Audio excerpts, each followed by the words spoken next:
الرحمن الرحیم ذالک عالم الغیب والشہادۃ العزیز الرحیم۔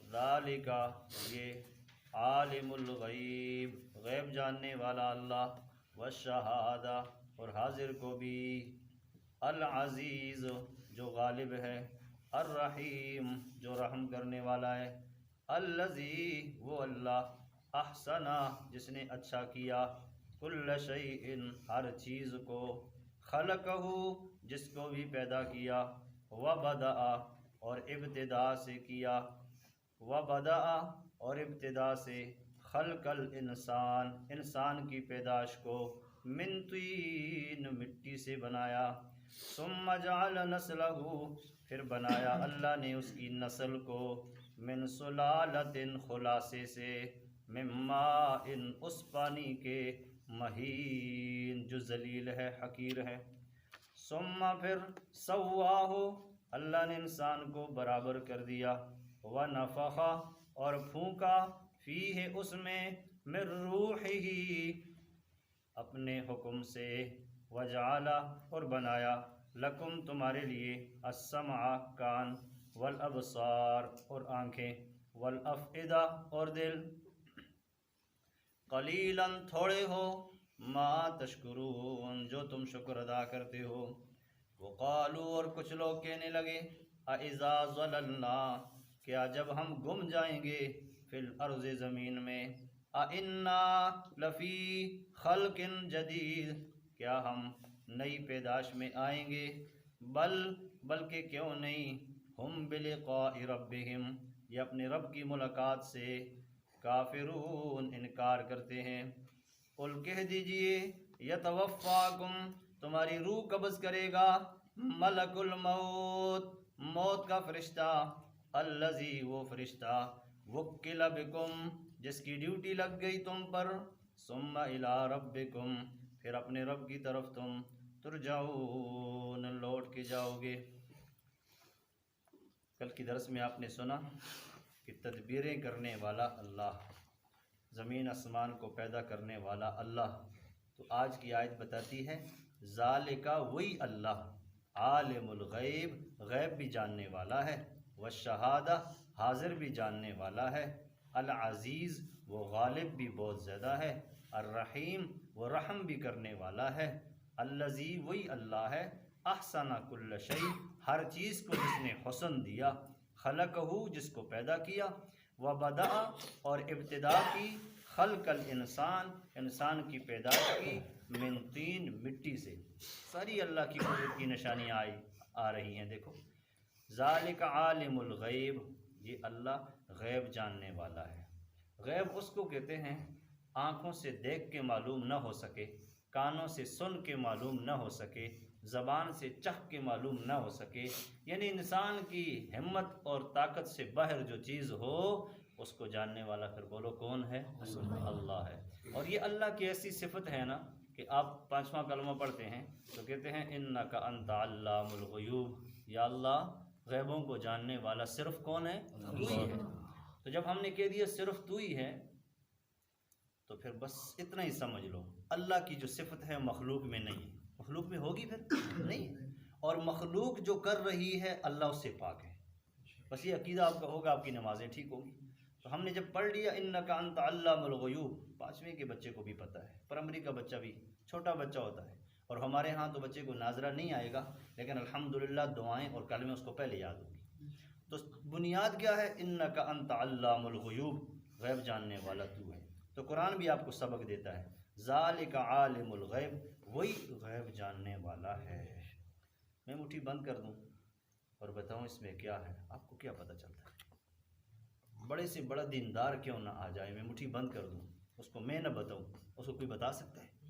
لیکن اللہ وہ واحد ذات ہے، مٹھی تو مٹھی ہے، میرے دل کے اندر وسوسہ جو آئے گا، وسوسے کے آنے سے پہلے کی کیفیت کو بھی جاننے والا کون ہے؟ اللہ ہے۔ وہ اس لیے کہتے ہیں نا عالم الغیب وہ غیب جاننے والا ہے۔ اس صفت کو صرف اللہ کے لیے مانو گے تو پھر آپ کی نمازیں ٹھیک ہوں گی، اللہ کے لیے بھی مانو گے اور بندوں کے لیے بھی مانو گے، انسانوں کے لیے بھی مانو گے، جنات کے لیے مانو گے تو ناکام ہو جاؤ گے۔ یہی تو مسئلہ ہے نا، ایک آدمی کہتا ہے جی چوری ہوئی ہے، اچھا کدھر ہوئی ہے؟ جی ہمارے گھر میں. تو پھر کیا؟ وہ جی ہم نے چور دیکھ لیا ہے. کیسے دیکھا ہے؟ ہم ایک بابی کے پاس گئے تھے، اس نے کہا چھوٹا بچہ لاؤ، ہم نے چھوٹا بچہ لایا. وہ کہتی ایسی بات ہی کرتے ہیں، عقل مان لینا، چھوٹا بچہ لاؤ جی، اس کی گناہ نہیں ہوتی. ہم نے کہا ٹھیک ہے. کہتے ہیں ناخن میں دیکھو کون نظر آ رہا ہے، تو بس اس کو ملے دار نظر آ گیا. یہ دیکھو جی، یہ ناخن غیب جانتا ہے یا وہ بابا غیب جانتا ہے؟ اس نے تو لڑائی پیدا کر دی آپ کے لیے. یہ بھی عقل سے باہر ہے. ایک آدمی کہتا ہے میری چوری ہوئی، سرکاری ترتیب ہے جی، گورنمنٹ مانتی ہے، کتے لاؤ. ٹھیک ہے جی لائے. 22,000 روپے پکڑا دیے ہمارے محلے داروں نے. اور وہ کتا جا کے ایسے نمازی تہجد گزار کے دروازے پہ جا کے لیٹ گیا جو ماشاءاللہ 5 اذانیں مسجد میں دیا کرتا تھا، اور اس کو گناہ گار بنا دیا کتوں نے. اب اس پر لڑائی لگ گئی 2 خاندانوں کی. تو بتاؤ اس کتے نے صحیح کیا ہے؟